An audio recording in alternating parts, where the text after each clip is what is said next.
Hi, everyone. Today we'll be discussing the number one thing that you should teach your clients the very first time they use a reformer, and that is how to get on and off of the reformer with efficiency. And the reason why that is important is because when clients get on the reformer for the first time, they don't exactly know their body proportions. They're not sure where to sit, where to put their legs, how to move their arms. And it ends up a bit chaotic getting on. And then getting off is just as crazy of a story.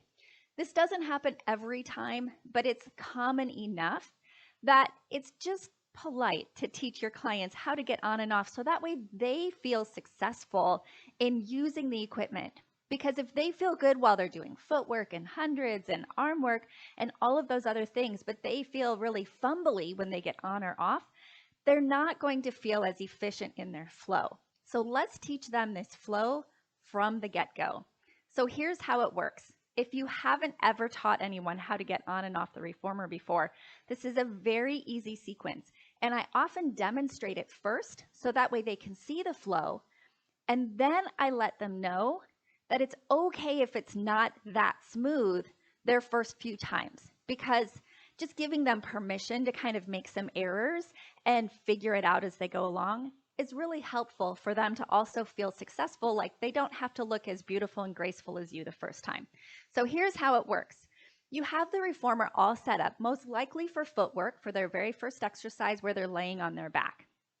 So you ask them to sit like half cheek on and half cheek off, meaning they're not all the way on, because this is where clients will typically want to start because they're used to sitting both sitting bones down on one level surface. And then you know that if they lay down, they're not going to make their head in the headrest. They're going to do all these weird body mechanics. So half on, half off, and then sit back about mid-carriage. Then you're going to ask them to put one hand on the carriage, the other hand on the shoulder block, and then simultaneously this bottom arm slides through as the legs pick up. You roll onto your back, shimmy onto your back while your feet land on the foot bar. Now you're going to make this look really easy and graceful, and they're going to say, okay, cool. And then they're not going to be as smooth as that. But that's where you reassure them that it's okay that they still take a few times to get used to it. So then to come off, you would do the same thing in reverse. You would scooch one hip a little more to the center, start the turning of the legs. Opposite arm to opposite shoulder block. The legs come off, the bottom arm slides underneath and helps to push them up, and then they can shimmy right up onto both sitting bones. Now, I'll ask the client to actually do that a couple of times before we actually get into footwork or anything else that I was going to take them through, so that they can practice. And as long as there's no hip or shoulder issues on either side, I will ask them to practice on both sides. So I'll have them start on the other side. One cheek on, one cheek off. Opposite hand to shoulder block. Legs swing up as the arm comes through, roll on to the back, and then take a seat. And then we would come out in reverse.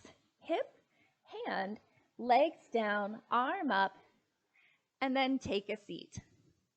And that is the number one thing that you should always teach every new client the very first time that they use a reformer. Thank you for tuning in today. Make sure to like and subscribe if today's video was helpful. And if you'd like to learn even more ways to level up your cueing, programming, and client connection skills, check out my online program for Pilates instructors, Class Design Superstar, with the link below. See you next time.